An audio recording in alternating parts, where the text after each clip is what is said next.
계속해서 우리가 고린도전서 8장에서 시작된 우상의 제물을 먹는 것, 그 문제에 대해서 시작을 해서 9장, 10장까지 흘러오면서 사도 바울은 하나님을 예배하는 사람에게 있어서 반드시 알아야 될 사실이 있다.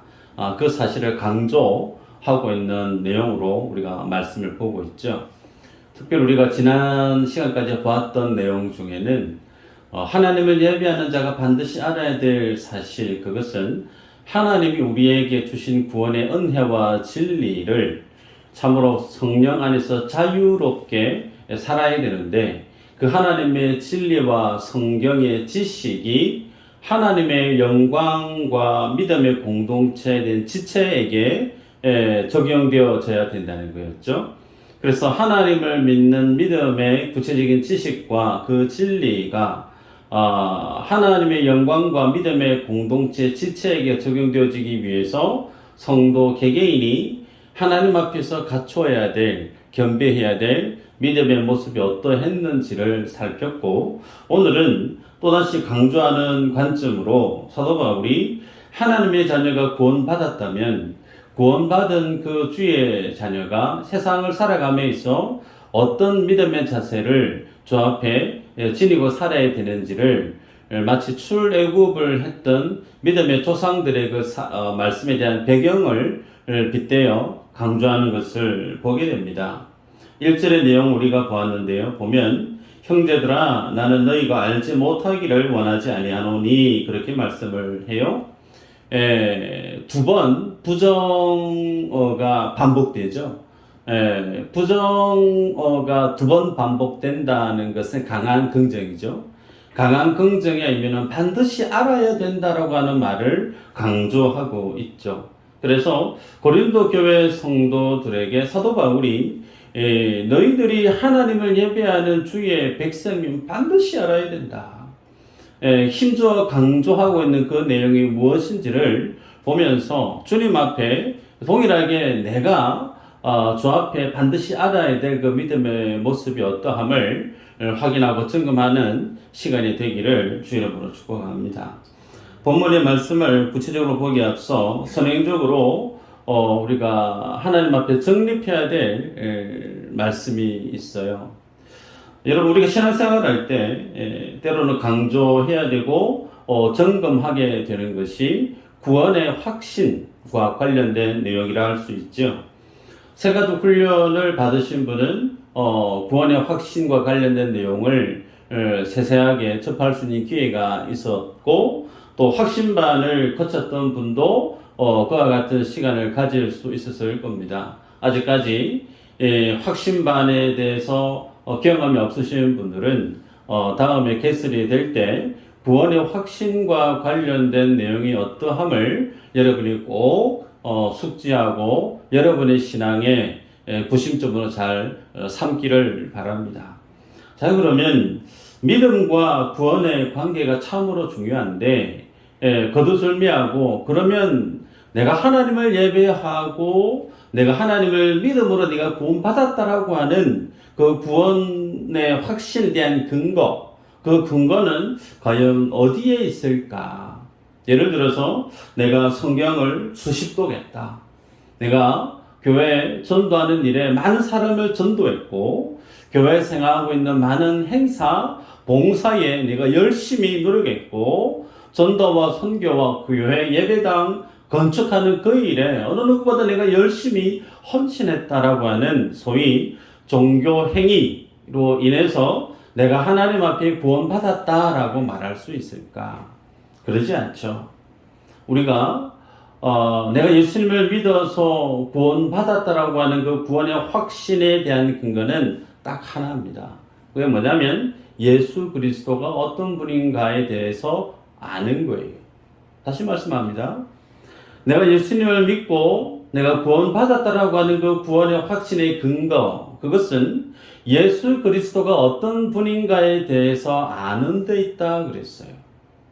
그러면 여러분들 안에서 예수님이 어떤 분인가에 대한 분명한 알미, 깨달음이 여러분 안에 질서정연하게 정립되어 있어야 되는 것이 마땅할 겁니다. 예수님이 이 땅에 오신 이유가 세상의 죄, 지은 모든 인생들을 구원하기 위해서 이 땅에 오셨다. 요한복음 3장 16절. 그죠? 그러면 죄가 있다는 거예요. 하나님 앞에 있는 나의 모습이 성경에서 하나님은 나를 죄인으로 규정하고 있다는 거예요. 내가 왜 죄인일까? 그러면 성경이 말씀하고 있는 죄라고 하는 것은 어떤 의미인가? 이 죄를 없이 하기 위해서 왜 예수님이 이 땅에 오셔야만 했고 오신 예수님이 왜 십자가에서 죽으셔야만 했는가? 예수님을 믿어야만이 그 죄를 용서받을 수 있다라고 하는 그 뜻은 무엇이고, 예수님을 믿음으로 인해서 주님이 주시는 구원, 그리고 주님이 주시는 생명, 그것은 또 어떤 의미인가? 종국에는 예수 그리스도를 믿음으로 내가 하나님의 자녀가 되고 예수의 생명을 지닌 자로 이 땅 가운데 살면서 그에게 하나님이 주시는 영원한 하나님의 나라, 천국으로 모든 신앙의 믿음의 행위의 결과는 하나님의 나라로 귀결되는 것을 우리가 알 수 있죠. 이러한 일련의 중요한 믿음의 구원과 관련된 내용에 대해서 우리들은 마치 군대에서 군기가 바짝 들어있는 신병처럼 툭 치면 이병 툭 튀어나오는 것처럼 그렇게 하나님 앞에서 죄에 대해서, 하나님의 의에 대해서, 구원에 대해서, 생명에 대해서, 하나님의 나라에 대해서, 죄 용서에 대해서 우리는 분명히 알아야 될 모습이 있죠. 여러분, 그러면 모든 구원의 시작점에서 그 끝나는 지점이 하나님의 나라로 끝이 난다고 그랬는데, 그러면 응당 성도는 이 땅 가운데 살아가면서 가슴 속에 있어야 될 가장 큰 열망은 무엇이어야만 하는가? 하나님의 나라라는 거예요. 천국에 대한 내용이라는 거죠. 스스로에게 자문해 보시길 바랍니다. 나는 천국에 대해 많이 관심을 갖고 살아가고 있는가? 스스로 답을 해보시길 바라요. 천국은 어떤 곳인가? 천국은 나를 위한 곳일까요? 아니면 예수 그리스도를 위한 곳일까요? 여러분, 우리가 신앙생활 할 때 착각하는 것이 있어요. 뭐냐면 자기 중심적인 신앙의 관념 안에 살아가는 분들이 참 많다라는 겁니다. 여러분, 천국은 나를 위한 곳이면서 동시에 본질은 예수 그리스도를 위해서 주님이 허락하고 디자인하고 만들어 놓으신 구원의 계획입니다. 답을 내보시겠어요? 하나님은 여러분의 편일까요? 하나님은 여러분의 편이 아닐까요? 말하면 털릴까 싶어서 이런 질문을 던지면 하나님은 우리 편이 아니구나. 맞습니다. 통상 우리들은요, 하나님은 무조건 내 편이라고 생각하기가 쉬워요. 그래서 하나님은 반드시 내 기도를 들으셔야 된다는 거예요. 반드시 하나님은 내가 어렵고 힘들고 괴로운 어떤 삶의 상황 속에 있는 것들, 주님은 나를 사랑하시니까 어떤 상황에서든 하나님은 나를 이해해 주셔야 되고, 내가 간구하는 그 모든 것들은 주님이 내 편이니까 다른 사람은 모르겠고, 주님은 무조건 내 편이기 때문에 내 기도 들어주셔야 된다고. 이런 생각으로 주님 앞 신앙생활 하는 경향이 성도들 안에 있다는 거예요. 잘못된 생각입니다. 여러분, 하나님은 여러분 편 아니세요. 하나님은 하나님 편이십니다. 착각하시면 안 돼요. 하나님은 누구 편이라고요? 하나님은 하나님 편이세요.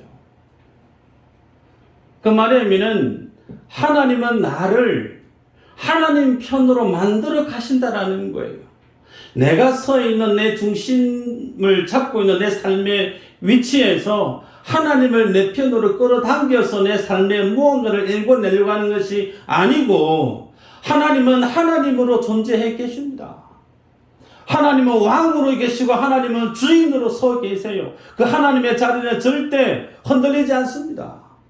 그 앞에 있는 수많은 인생들이 다 같이 하나님을 주인으로 하나님을 예배함으로 나올 때 하나님은 하나같이 그들을 어떻게 바꾸어 가시느냐면 하나님은 내 편, 내 하나님이 아닌 너희들이 하나님의 편으로 설 것을 하나님이 만들어 가시고 빚어 가시는 거예요. 말씀을 볼까요? 여호수아서 5장 13절에서 15절 말씀 읽어보십시다. 시작.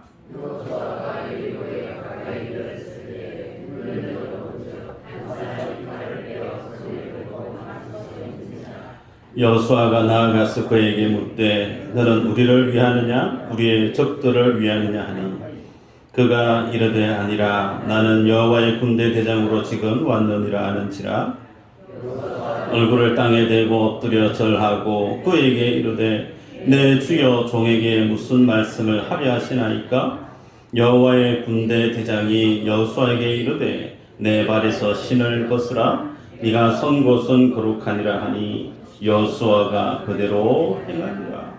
아멘. 잘 아시는 말씀이죠. 가나안 땅 정복에 앞서 여호수아 장군이 여호와의 군대 장관 천사를 대면하는 장면이죠. 여호수아가 묻습니다. 너는 우리를 위하느냐 우리의 적들을 위하느냐. 소위 천사를 앞에 두고 네 내 편이가 적들 편이가 이렇게 물은 거예요. 그때 천사가 하는 말이 아니다. 나는 여호와의 군대 대장으로 지금 왔다라는 거죠. 이 말의 의미는 여호와 하나님은 네 편 아니라는 거예요. 여호와 하나님은 이스라엘 편 아니라는 거예요. 여호와 하나님은 하나님 편이고 너희가 하나님 편에 서야 된다라는 게 주체자가 이스라엘이 아니라는 겁니다. 가나안 정복의 주인이 그 역할을 감당해야 될 실무자가 주체자가 이스라엘 백성이 아니고 가나안 땅 정복의 그 최종 명령권자는 여호와 하나님이기 때문에 그 하나님 앞에 너희들이 그 하나님 편으로 나와야 된다는 거예요. 골로새서 1장 13절에 사도 바울이 얘기합니다. 그가 우리를 흑암의 권세에서 건져내사 그의 사랑의 아들의 나라로 옮기셨으니 또 16절은 만물이 그에게서 창조되되 하늘과 땅에서 보이는 것들과 보이지 않는 것들과 혹은 왕권들이나 주권들이나 통치자들이나 권세들이나 만물이 다 그로 말미암고 그를 위하여 창조되었고. 만물이 누구를 위해 창조되었다고요? 그를 위하여 창조되었다. 그러하면 예수 그리스도입니다. 만물을 창조하신 이도 예수 그리스도시고 그 만물을 창조하신 목적도 그 만물을 위해서 만물을 창조한 게 아니고 그 만물을 창조하신 이를 위해서 만물을 창조했다는 거예요. 그로 천국의 주인이 누구냐? 하나님이라는 겁니다. 그 천국을 왜 만들었고 그 천국 백성으로 하나님이 우리를 선택하시고 우리를 사랑하셔서 자신의 피를 아낌없이 물과 피를 다 쏟아주셔서 우리를 속량해 내시고 구원해 내신 그 모든 하나님의 의도, 목적이 어디에 있는가? 하나님이 나를 사랑하셔서 물론 맞죠. 그런데 그보다 더 중요하고 본질적인 뜻은 하나님의 영광 때문에라는 거예요. 예수 그리스도를 위해서 예수님이 자신의 피와 물을 다 쏟으셔서 자신의 백성들을 구원해 내셨다라는 거예요. 그래서 하나님의 나라는 누구를 위해서 있는가?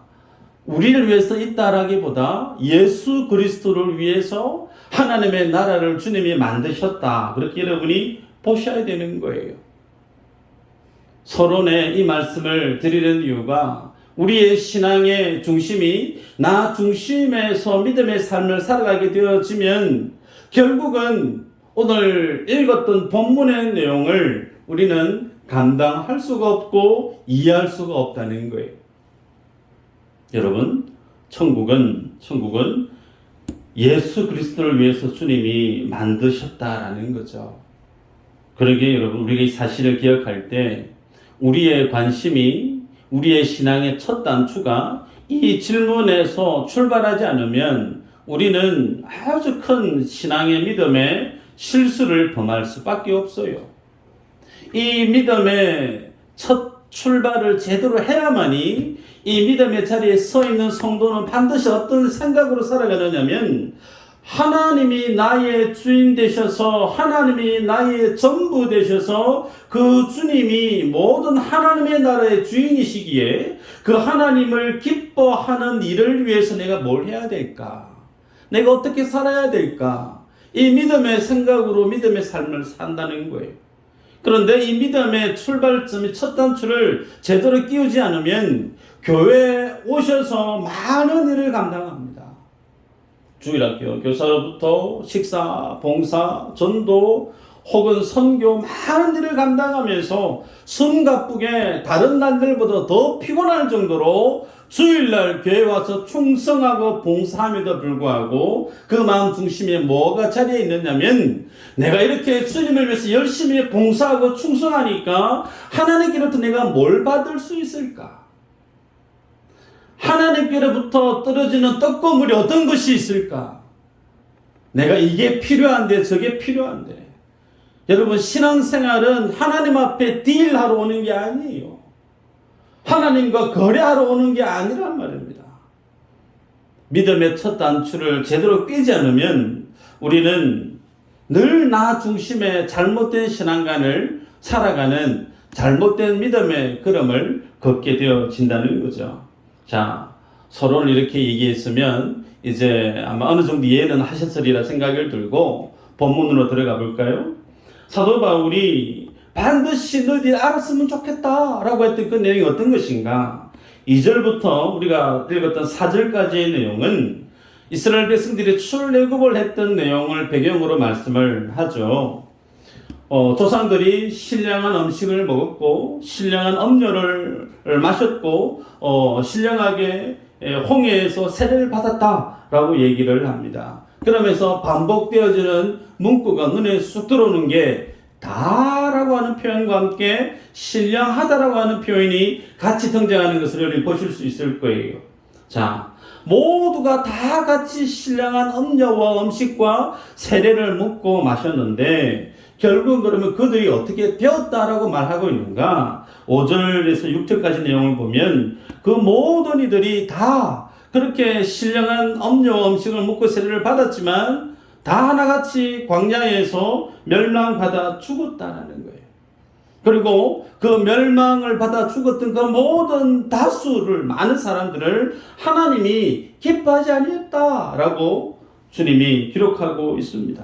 여러분, 많은 성도분들 중에 믿음에 열심히 있다라고 하는 분들이 어떤 경향이 있느냐면, 내가 예수님을 믿을 때 내가 좀 제대로 믿었으면 좋겠다라고 하는 열정이 있는 거예요. 그래서 내가 정말 뜨겁고 제대로 믿어야 되겠다라고 하는 그 동기는 선하고 좋은데, 그 모습이 무엇으로 드러나느냐면 소위 체험 신앙에 대한 부분으로 적용되어지는 경우가 많아요.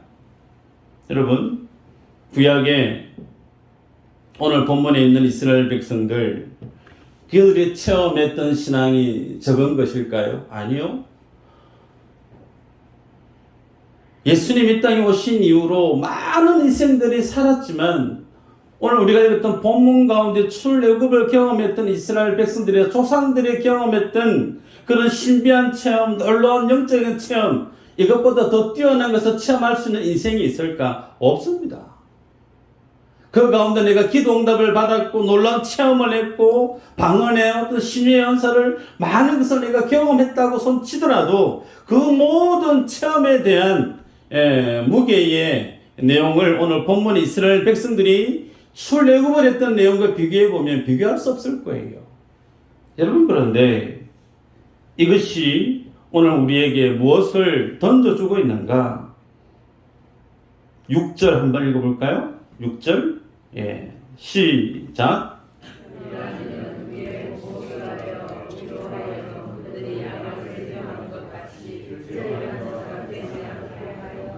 아멘.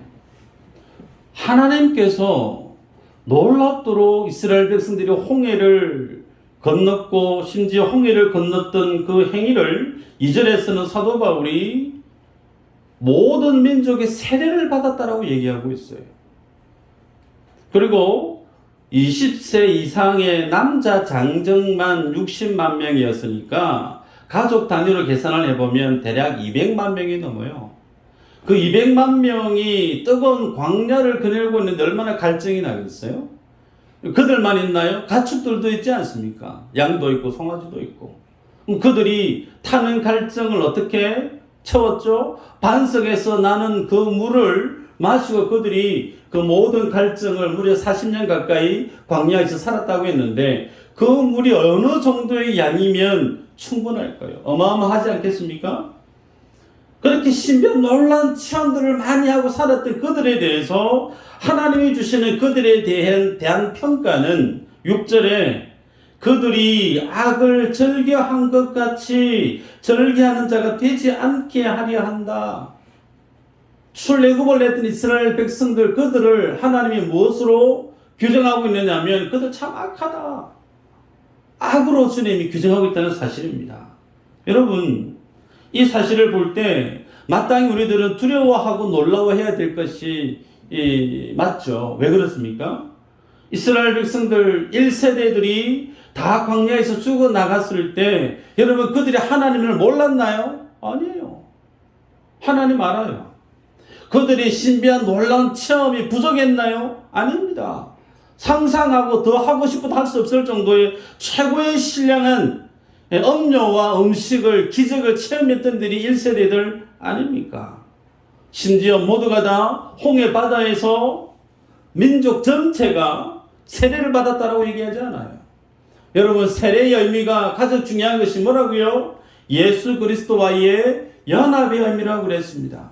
여러분 그러면 내가 예수님을 믿어 세례를 받았다라고 하면 그 세례를 받은 사람에게 있어서 있어야 될 가장 기본적인 마음의 자세, 그 모습이 무엇이어야 하냐면 이전에는 나를 위해서 살았던 인생이었을지 모르나 내가 예수님을 믿어서 세례를 받았다라고 하면 세례받은 자가 하나님과 연합되어졌기 때문에 그러면 가져야 될 삶의 기본적인 자세와 기준은 하나님이 뭘 기뻐하실까?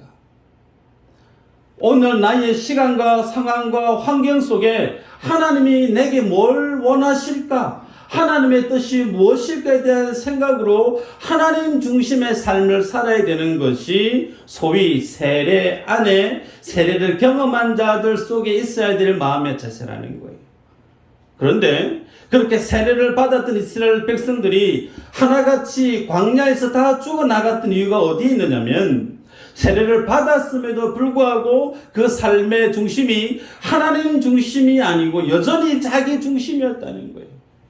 자기 중심의 삶의 자세, 자기 중심의 삶의 행위, 그것을 읽었던 6절에서 뭐라고 규정했었느냐 하면 악하다라고 얘기하고 있어요. 여러분 그래서 우리가 예수님을 믿고 교회에서 신앙생활을 할 때 나 중심의 믿음의 삶을 열심히 살아간다고 나름 애쓰고 충성하실 수 있는데 사람들은 그 모습을 보고 칭찬할 수 있을 줄 모르나 성경이 뭐라고요? 나 중심의 신앙생활의 삶에 대해서 하나님이 바라보고 계시는 기준은 선하지 않다라는 거예요. 악하다라고 얘기하고 있습니다. 히브리서 3장 7절에서 11절 한번 읽어볼까요? 히브리서 3장 7절 11절 시작.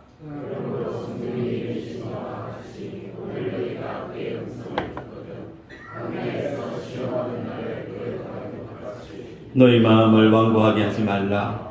거기서 너희 열조가 나를 시험하여 점검하고 40년 동안 나의 행사를 보았느니라. 그러므로 내가 이 세대에게 노하여 이르기를 그들이 항상 마음이 미혹되어 내 길을 알지 못하는도다 하였고 내가 노하여 맹세한 바와 같이 그들은 내 안식에 들어오지 못하리라 하였느니라. 안식에 들어오지 못한다 그랬죠. 여러분 이 안식의 의미 안에는 구원의 의미도 포함되어져 있다는 거죠. 이어서 3장 18절 19절 보면 또 하나님이 누구에게 맹세하사 그의 안식에 들어오지 못하리라 하셨느냐 곧 순종하지 아니하던 자들에게가 아니냐 이러보건대 그들이 믿지 아니함으로 능히 들어가지 못한 것이라. 이스라엘 백성들이 유월절이 어린 양의 죽음으로 홍해바다를 건너서 하나님의 구원의 참전도가 나름 나아왔는데 하나님이 그들에 대한 믿음의 결과에 대한 평가가 무엇으로 종결되어지고 있느냐면 그들은 하나님의 안식에 못 들어왔다. 하나님의 말씀에 대한 순종이 없었다 라고 주님이 히브리서에서 재해석을 하고 있습니다. 여러분, 이 말씀을 오늘 사도 바울이 고린도 교회 성도들에게 이 사건을 덜쳐내면서 너희들이 반드시 알아야 된다라고 하는 이 말씀의 의도가 뭐냐면 고린도 교회 너희의 삶의 모습이 마치 무엇과 같다고요? 출애굽을 하고 있던 유대인들의 조상이 그 광야에서 다 죽어나갔던 모습과 같다는 거예요. 그래서 그와 같은 일들을 주님이 성경에 기록으로 남겨놓은 것이 무슨 의도 있느냐면 본보기로 삼기 위해서 기록으로 남겨놓았다라고 사도 바울이 해석을 하고 있습니다. 여러분, 그러면 이스라엘 백성들이 악한 그 행위가 하나님이 악하다했던 것이 무엇인가 보면 7절에는 우상 숭배하는 자가 되지 마라 기록하고 있고요. 8절에는 언행하는 자가 되지 말라. 9절에서는 하나님을 시험하는 자가 되지 마라. 10절에서는 불신앙으로 주를 원망하는 자가 되지 마라 라고 말씀하고 있어요. 예. 여러분, 그러면 하나님 앞에서 우리가 주를 본받는 자가 되어야 되는데 그러면 본받는 자가 되기 위해서 우상 숭배하지 마세요. 엄행하지 마세요. 원망하지 마시고 하나님을 시험하시면 안 됩니다. 오늘 설교 끝. 그러면 될까요? 여러분, 이스라엘 백성들에게 이와 같은 말씀을 하나님이 하시지 않았을까요? 했다는 거예요. 몇 번이고 했습니다. 한번 볼까요? 민수기 14장 11절 12절 같이 읽어보십시다. 시작. 여호와께서 모세에게 이르시되 이 백성이 어느 때까지 나를 멸시하겠느냐? 내가 그들 중에 많은 이적을 행하였으나 어느 때까지 나를 믿지 않겠느냐? 내가 전염병으로 그들을 쳐서 멸하고 내게 그들보다 크고 강한 나라를 이루게 하리라. 하나님이 지금 뭐라고 말씀하고 있느냐면 이스라엘 백성들 다 그냥 전염병으로 다 정리해 버리고 싶다는 거예요. 다 정리하고 모세로부터 다시 시작하고 싶다. 그 말씀을 하고 있습니다. 여러분, 시편에 기자가 하나님의 인자하심을 노래할 때 하나님의 인자하심이 영원함이로다. 여러분 다 아시죠?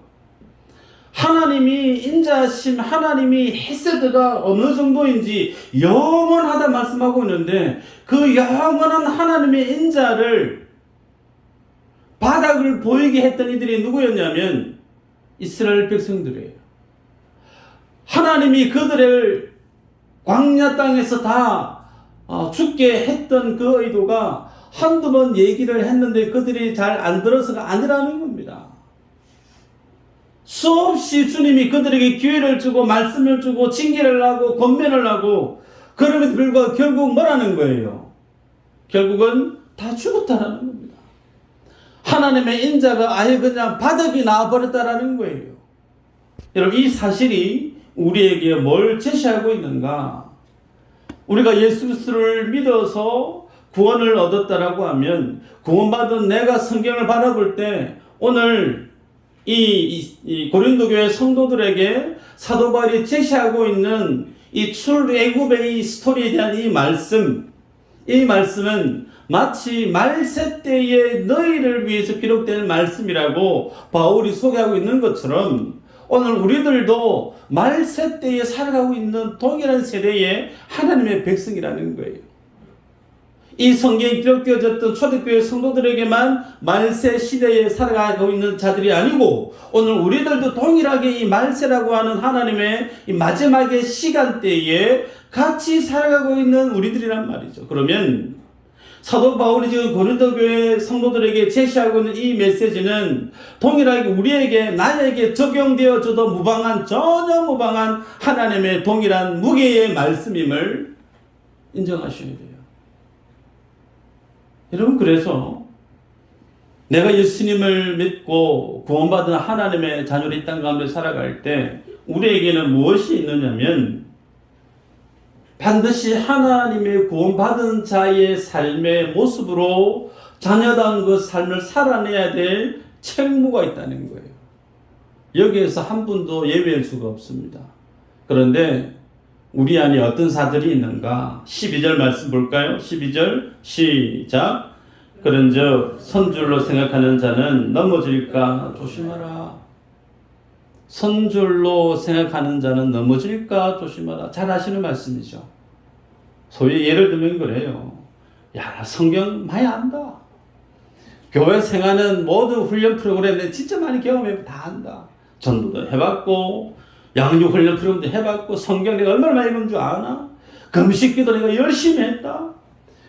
혹은 하나님 체험 내가 안 한 거 없다. 성령 체험 많이 했고 신비한 체험 참 많이 했네. 다 안다. 소위 선자라고 표현하고 있는 내용이 마치 이와 같다라는 거예요. 여러분, 그런데 넘어질까 조심하라. 왜 넘어지죠? 넘어지는 이유가 여기 있습니다. 세례를 받았으면 하나님의 구원의 은혜를 알고 구원의 진리를 알고 구원의 지식을 알면 내 마음의 중심이 나 중심이 아닌 하나님 중심과 믿음의 지체들을 향한 믿음의 모습으로 나아가야 되는데 여전히 하나님을 안다라고 하면서 나 중심의 삶을 그 끈을 놓지 않고 살아가고 있다는 거예요. 그런 사람은 넘어진다라는 겁니다. 말씀을 맺습니다. 여러분, 우상 숭배하는 거, 음행하는 거, 원망하는 거, 하나님을 시험하는 거, 이 모든 하나님이 악하다라고 하고 있는 이 죄의 악의 리스트 중에 공통점이 뭐냐면 하나같이 나 중심이라는 거예요. 그러면 내가 교회에 와서 나의 성실함을 나의 능력을 마치 증명해서 많은 사람들에게 인정받기 위해서 내가 교회에 열심히 많은 일을 감당한다. 충성한다. 봉사한다. 그거 뭐라는 거예요? 우상 숭배라는 겁니다. 내가 열심히 일 많이 해서 하나님께 가서 상급 받아야지. 그거 뭐라는 거예요? 우상 숭배라는 거예요. 예수 그리스도를 사랑함으로 하지 않는 그 모든 것들은 결국은 나를 위해서 하는 것이 돼요. 나의 유익을 위해서, 나의 자랑을 위해서. 그래서 여러분, 교회에 오셔서 내 성경 맺도겠다. 기도원에 가면 그런 목사님 종종 만납니다. 내가 40일금씩 몇 번 했습니다. 일면식도 없는데, 궁금해서 물어본 적도 없는데, 제게 오셔서 하는 얘기가 성경 맺도겠고 금식기도 몇 번 했고 저한테 금식기도 몇 번 하셨어요. 40일 금식기도 한 번도 안 했는데요. 근데 제 안에 씁쓸한 게 뭐냐면 성경을 그렇게 열심히 해보았고 금식기도 그렇게 열심히 했으면 그 속에 뭐가 드러나야 되죠? 겸손이 드러나요. 예수님의 모습이 드러나야 돼요. 예수님의 모습이 전혀 드러나지 않는 그 모든 종교행위는 누구를 위해서? 나를 위해서 한 거예요. 그래서 교회에 오셔서 자랑할 거 아무것도 없다는 겁니다. 헌금을 많이 한 것도, 충성을 많이 한 것도, 전도 많이 한 것도 자랑할 거 예수 그리스도가 아닌 그 모든 열심들은 하나같이 무엇으로 귀결되어지느냐면 우상 숭배라는 거예요. 하나님이 받지 않고 하나님이 악하다라고 규정하는 것들로 귀결된다는 거예요. 여러분, 13절 내용을 보면요. 사람이 감당할 시험 밖에는 너희가 당한 것이 없나니 오직 하나님은 미쁘사 너희가 감당하지 못할 시험을 당함을 허락하지 아니하시고 시험 당할 즈음에 또한 피할 길을 내사 너희로 능히 감당하게 하시느니라 그랬습니다. 잘 아시는 말씀일 텐데 이 말씀의 의도를 오해하시면 안 돼요. 사도 바울이 지금 나 중심의 신앙의 삶을 살아갔던 조상들이 광야에서 다 죽어나갔던 그 내용을 앞전에 쭉 얘기하고 난 다음에 마지막 이 9절 말씀을 하면서 시험이라고 하는 말을 표현하고 있죠. 이 시험은 어떤 시험인가? 하나님을 향한 믿음의 모습의 삶이 아닌 나 중심의 삶을 살아가다가 넘어지는 시험을 뜻합니다. 여러분, 우리가 오늘 말씀의 제목처럼 믿음의 본을 보여주는 성도가 됩시다. 이게 오늘 말씀의 주제입니다. 부담이 돼요. 내가 내 자녀들에게, 교회 구역원들에게, 다른 이웃들에게 참 본이 되는 삶을 살아야 된다. 수긍은 가는데 참 쉽지 않고 좀 두렵고 부담되는 그런 표현 물론 맞아요. 그런데 여기에 오늘 주님 주시는 13절의 말씀이 위로가 되는 게 뭐냐면 시험 당할 점에 또한 피할 길을 내사. 이 내용을 여러분 오해하시면 안 되는 것은 시험 당할 점에 이 시험은 내가 하나님을 위한 삶을 살지 않고 나의 유익을 위해서 나의 자랑을 위해서 나 중심의 삶을 살아가려고 할 때 그때 주님이 피할 길을 낸다는 거예요. 그러면 나 중심의 삶을 내 욕심을 나의 유익을 위해 살려고 했던 그 마음의 동기를 주님이 피할 길을 낸대요. 그럼 천국에는 뭐라는 거예요? 하나님을 위한 삶으로 주님이 돌이킨다라는 겁니다. 그러면 성도는 고난을 당하지 않는 삶이 아니라는 거예요. 이 말씀의 내용은 반드시 고난을 당하게 한다는 말씀입니다. 예수 믿으면서 고난 나는 다 예외고 나는 피해가고 다른 사람은 막 비 맞고 소나기 맞고 그래 나는 전혀 그렇게 하면 그거 아니라는 거죠. 시험 당할 점에 피할 길을 내사. 그 말이면은 반드시 너희들은 나 중심의 삶이 아닌 하나님 중심의 삶을 살게 하기 위해서 반드시 고난 당하게 한다는 거예요. 그런데 그냥 고난을 생으로 당하는 것이 아니고 하나님이 능력을 주신다라는 거죠. 시험을 넉넉히 이길 수 있는 믿음을 우리에게 주신다라는 것이 우리에게 주시는 굿뉴스고 위로고 하나님의 은혜의 말씀이라는 것이죠. 여러분, 그러기에 우리가 세상을 살아갈 때 오늘 말씀 속에 주님 우리에게 기대하고 있는 내용, 믿음의 본을 보일 것을 우리에게 명령합니다. 목사로서, 교회의 중직자로서 믿음의 본을 보이라. 부담되는 하나님의 명령 맞습니다. 그런데 그 주님이 우리를 그렇게 빚어 가시겠다라는 거예요. 그 주님과 동행하는 자는 넉넉히 이 믿음의 주인공이 되실 줄 믿습니다. 이 은혜가 있기를 주의 이름으로 축복합니다.